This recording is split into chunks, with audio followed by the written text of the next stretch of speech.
I thought I'd review with you what I did to this boat to get pressure fresh water going on the boat. When I first got the boat, you know, just had the foot pedal and had the head sink and the galley sink, and that was it. But the hoses were all, you know, in need of repair or replacement. So what I did with this is, and I'll show you how I did this here. Well, one of the first things I did is I increased the size of the access panel to the fresh water tank. It had a little 4-inch one, and I put a 6-inch in so I could get in there and clean it out. Now, it's a relatively small tank. It's only 25 gallons. And I primarily use it for washing dishes, cleaning up things. I bring fresh water or use shore power water for drinking and making coffee. So here's the way. Now, I'm not a good artist, so I thought I'd just show you what I did. So we're going to start at the bow of the boat where the tank is. Next to that is a shut-off valve, and I'll tell you why in a moment here. The strainer, it's not a great strainer, but it does keep big debris from coming into the faucets. Then the water pump itself, and then it goes through a couple of cabinets here.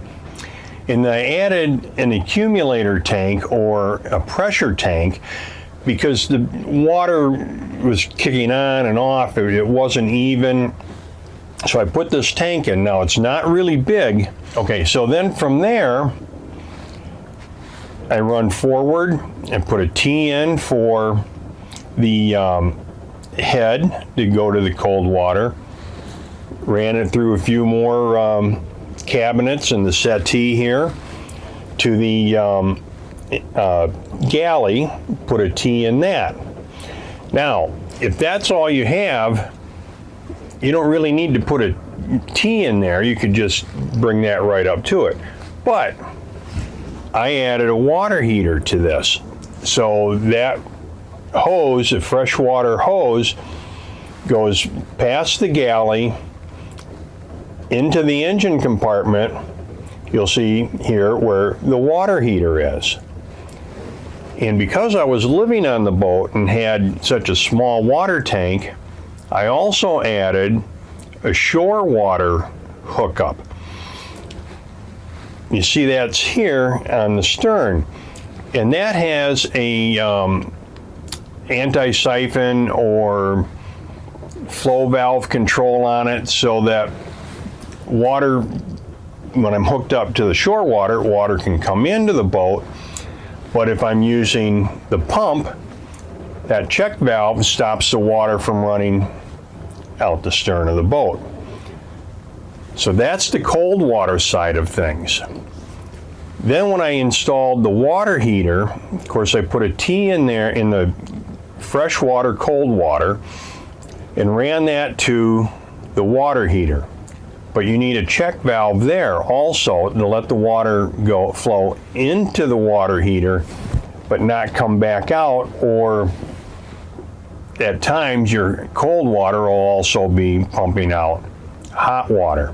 So you need that check valve. So now to run the hot water hose, first of all, use a hot water hose that's rated for hot water and reinforced. So that hose comes out of the water tank, tees off into the galley sink, comes back to the head sink, and I don't need a T there because that's as far as it's going. That just hooks up. Now when I hooked up the sinks, I did put, you know, like a residential shut-off valve there. I may not have needed to do that, but I thought, you know, and I've had it happen where the head faucet started leaking a lot, and I was out at anchor, so I didn't want to just keep turning on and off the water pump. So that way I was just able to shut that valve off, leave the pump on, and still have water coming to the galley. And for all of these hoses, even the cold water hose, that should be, you know, reinforced and made for fresh water. And I used a 1/2 inch for everything rather than a 3/4 because the hookups going to the sinks were 1/2 inch. So I just thought, well, let's just make it 1/2 inch all the way around. And that's worked out really fine for me with no problems. For the hot water tank, what I did is, on the other unit I had, I put in this bypass so that when you winterize, you know, you're not putting 5 gallons of antifreeze into the water heater. And on this one, I'm going to take all of that mess out. I mean, there's a lot of connections there, and they start to leak now and then. And the easier way to do this, and I'll show you when we get ready to winterize a long time from now, turn the water off, disconnect the cold water going in, disconnect the hot water tube coming out, and just put a adapter in there, put them together, and now you've got a bypass without all of this other mess in the lazarette, all of these parts that can go wrong. So that's the plan for that. And it's all worked out really well. Now, I know your boat may be a little bit different. Perhaps your water tank is in the middle of the boat or at the stern of the boat. But the process is basically the same thing. And maybe you have a freshwater rinse off in the cockpit, which I wouldn't mind installing. And it'd be pretty easy because I have all the hoses run to the back or to the stern anyway, so wouldn't be hard to hook that up. But I don't think it's really necessary on this size vessel, but it's something I could do. So that's all there is to it, guys.